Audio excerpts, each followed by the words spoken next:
اس چیز کا غم نہ کریں کہ آپ نے غلط انسان پر اپنی محبت ضائع کر دی، کیونکہ اللہ تعالیٰ وہی محبت آپ کو صحیح انسان کے ذریعے واپس لوٹا دے گا۔ اللہ خود پر ہے، کوئی احسان نہیں رکھتا۔ اگر آپ نے اپنے رب کی رضا کے لیے کوئی چیز چھوڑی ہے تو اللہ تعالیٰ اس سے بہتر چیز نوازے گا۔ رشتے ہماری طاقت پر ہوتے ہیں، اکثر وہی کمزور بھی ہوتے ہیں۔ رشتہ خون کا ہو یا احساس کا، ان میں ضد نہیں آنی چاہیے، ورنہ ضد جیت جاتی ہے اور رشتہ ہار جاتا ہے۔ لوگوں کے ساتھ ملنے میں بہت زیادہ احتیاط کی ضرورت ہے، جن کے الفاظ ان کے کردار کے مطابق نہ ہوں۔ جو مل رہا ہے تمہارے لیے بہتر ہے، تم نہیں جانتے کہ لیکن دینے والا خوب جانتا۔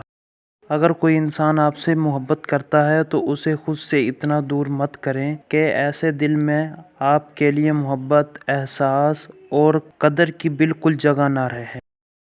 کسی شخص سے تعلق کاٹ چکے ہو تو اس کے متعلق اپنی زبان بھی کاٹ دو۔